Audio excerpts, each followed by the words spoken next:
Hello, welcome back to Movie Husbands. Today we'll be reviewing Deadpool and Wolverine.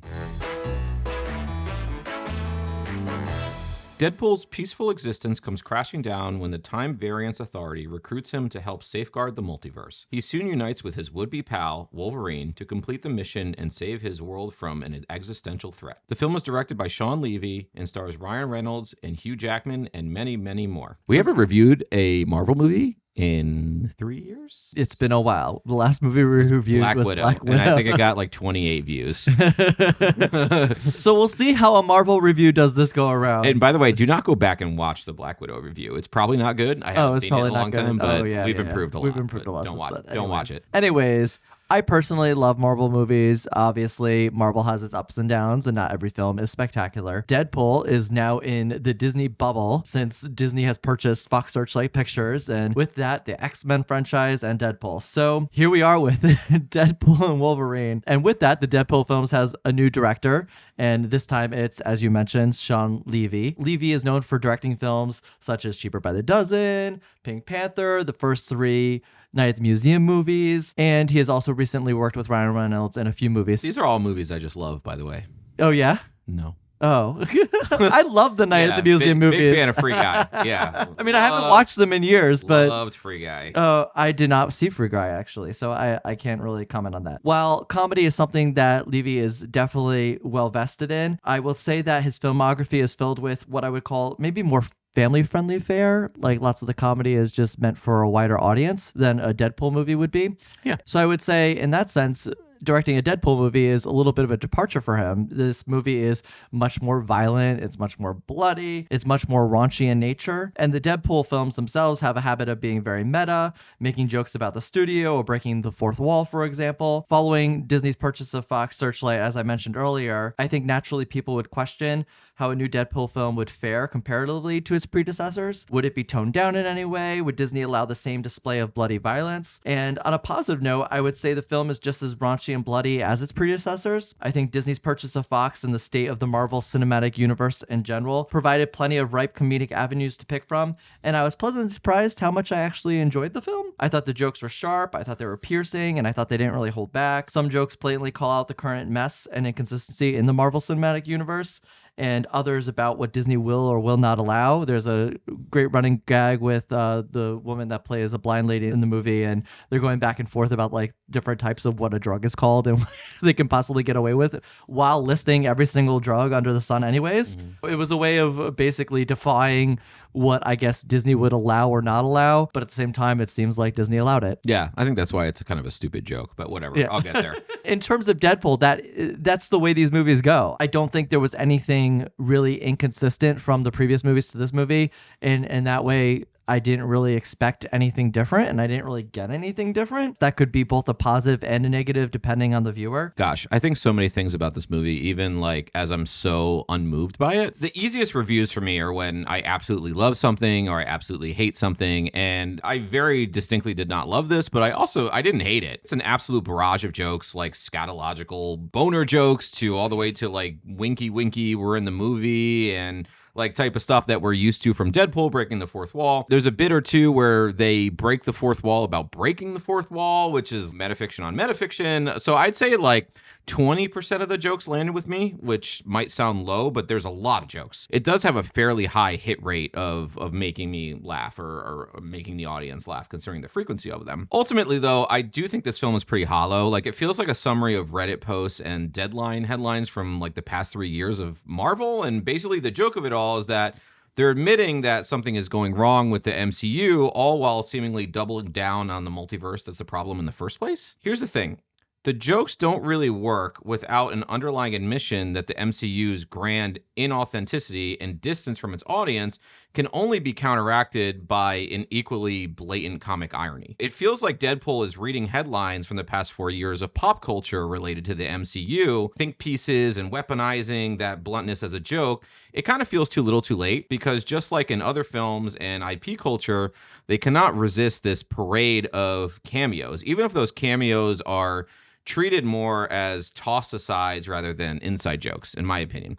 Again, I laughed, but I did walk out of the theater feeling like this was a pretty empty experience. I sort of agree. So I do want to get into that a little bit, but I want to back up and start with the beginning of the movie, because one of the things I thought they did well was the introduction to how Wolverine is even in this movie. I think one of the reasons that I had trouble with this movie is because I absolutely love the first like 10 minutes of it.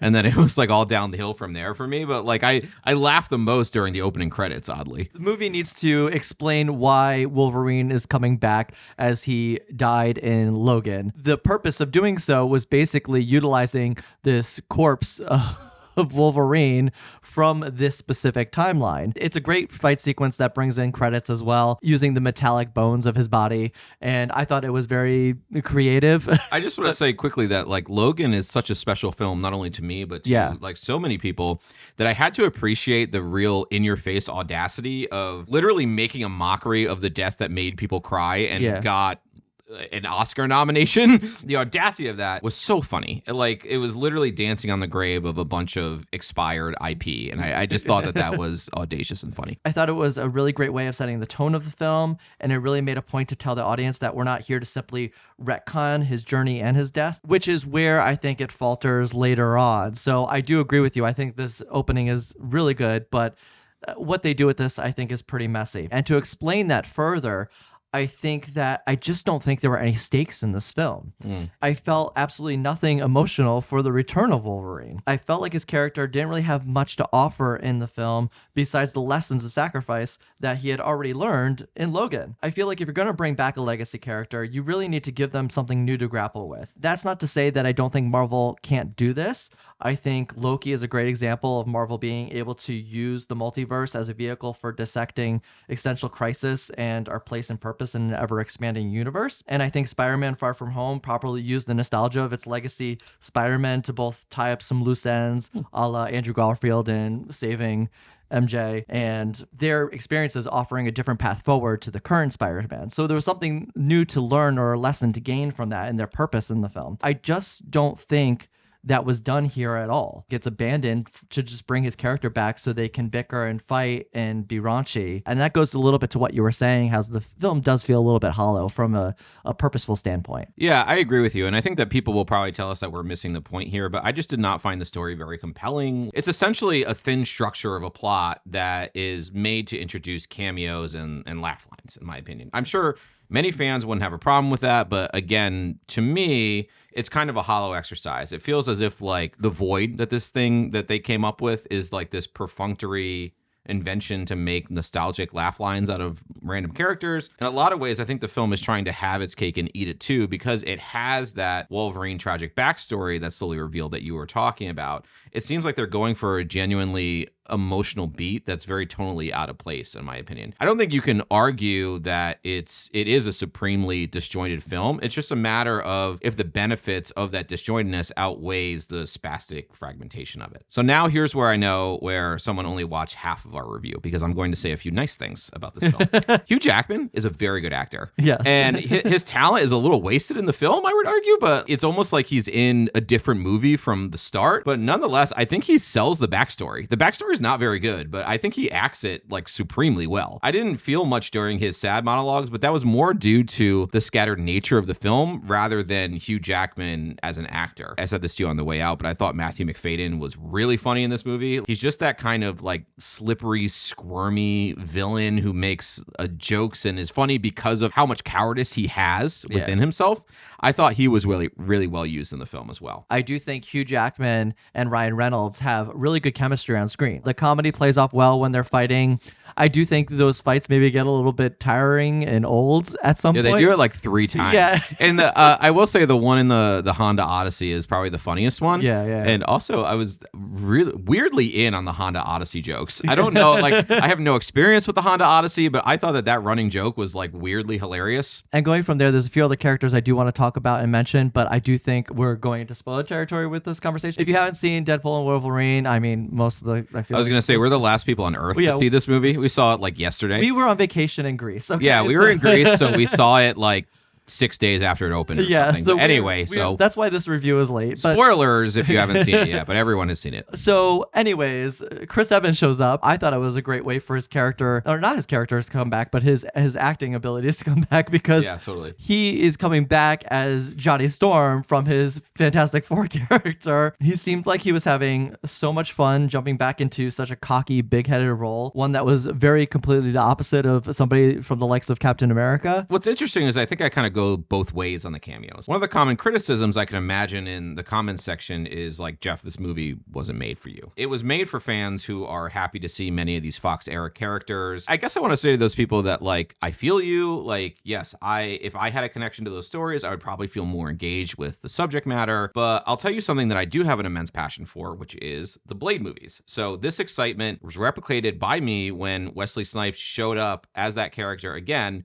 calling back to a film series I watched over and over with my dad. I still have the Blade 2 DVD. It's like a double disc. It was directed by Guillermo del Toro. I saw it in theaters when I was 12 years old. I have one of those old school snapper cases from 1998 when New Line Cinema came out with Blade. That's still like the original Blade that I own. I love those movies. Those movies are really important to me. And when Blade essentially shows up to wink at me with nostalgia and say a few badass lines, and then exit as swiftly as he was introduced, I have to ask, how hard are we leaning into nostalgia to derive meaning from a film that doesn't really have any? Elektra is back. That movie came out when I was like 13, I think. Everyone hated it. Widely panned. It was a laughingstock, but we're supposed to feel tickled by this character by seeing her again. There was never a demand to see this again in the first place, so I was really confused by some of these cameos and what their purpose was, aside from trying to trigger a response for me that the movie wasn't willing to generate itself. Yeah, and this is what I was saying a little bit earlier when I was talking about this idea of the multiverse, all these characters being able to come back at the drop of a hat, because it really